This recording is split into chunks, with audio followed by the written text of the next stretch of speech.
Hello everyone, this is जय सिंह।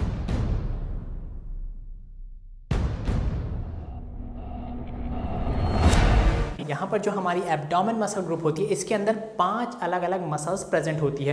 तो यहाँ पर इसको समझने के लिए हम इस एब्डोमेन मसल ग्रुप को 2 पार्ट में डिवाइड करेंगे। एंटीरियर एब्डोमेन, एंटीरियर एब्डोमेन कहने का मतलब फ्रंट एब्डोमेन, जो सामने की तरफ से दिखता है। तो इसके अंदर 2 मसल होती हैं, जिसमें से पहली है रेक्टस एब्डोमिनस। रेक्टस एब्डोमिनस तो आप बहुत लोग जानते होंगे इसके बारे में, जो आपके 6 पैक 8 पैक हैं उसी को ही हम रेक्टस एब्डोमिनस बोलते हैं। ठीक है, यह इसके जो मसल फाइबर होते हैं इस तरह से वर्टिकल होते हैं। ठीक है, फिर इसमें से दूसरी मसल आती है पायरामीडियालिस। पायरामीडियालिस एक छोटी, बहुत छोटी मसल होती है जो इस रेक्टस एब्डोमिनस मसल के नीचे प्रेजेंट होती है, हमारे प्यूबिस बोन के पास प्रेजेंट होती है। ठीक है, अब यहाँ पर दूसरा जो कैटेगरी है लेटरल एब्डोमेन। लेटरल एब्डोमेन को बहुत लोग लेटरल एब्डोमेन वॉल भी बोलते हैं, तो इसके नाम से आप कंफ्यूज मत होइएगा। वॉल कहने का सिंपल से एक मतलब होता है दीवार। दीवार क्या करती है, किसी बाहर की चीज़ से हमको प्रोटेक्ट करती है। तो यहाँ पर सिंपली जो हमारी ये तीनों मसल होती हैं, ये हमारे इंटरनल ऑर्गन्स, जो हमारे डाइजेस्टिव सिस्टम है, उसको बाहर के इन्वायरमेंट से प्रोटेक्ट करती है, इसलिए इसको लेटरल एब्डोमेन वॉल भी बोलते हैं। तो इस लेटरल एब्डोमेन वॉल के अंदर 3 मसल्स होती हैं, जिसमें से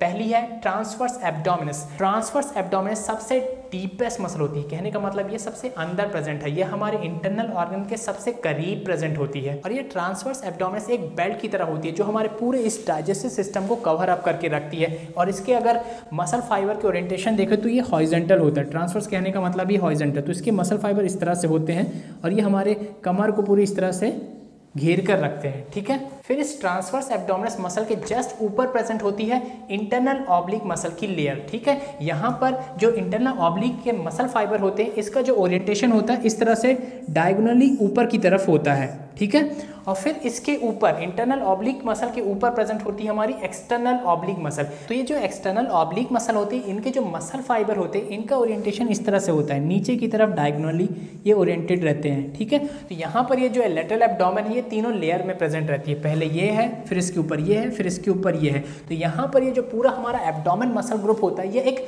क्रिस क्रॉस स्ट्रक्चर में प्रेजेंट होता है, जिसकी वजह से ये बहुत स्ट्रांग बनता है। जैसे कि आप देख सकते हैं कि जो हमारे रेक्टस एब्डोमिनस मसल के मसल फाइबर है वो इस तरह से जा रहे हैं, जो ट्रांसवर्स एब्डोमिनस मसल के मसल फाइबर हैं वो इस तरह से जा रहे हैं, और फिर इंटरनल ऑब्लिक के मसल फाइबर इस तरह से ऊपर जा रहे हैं, और फिर ये एक्सटर्नल ऑब्लिक के इस तरह से नीचे की तरफ आ रहे हैं। तो अगर हम इन सारे मसल फाइबर को कंबाइन करें, एक के ऊपर एक रखेंगे, तो बड़ी ही स्ट्रांग एक वॉल तैयार होती है। जिस तरह से फॉर एग्जांपल पहले होती है ट्रांसवर्स, फिर इसके ऊपर से रेक्टस एब्डोमिनस, फिर उसके बाद होती है इंटरनल ऑब्लिक इस तरह से, फिर होती है एक्सटर्नल ऑब्लिक। तो देख रहे हैं यहाँ पे कितना क्रिस क्रॉस स्ट्रक्चर बना है, और यही जो स्ट्रक्चर होता है यह हमारे शरीर के, हमारे इस एब्डोमेन के हिस्से को मजबूती देता है।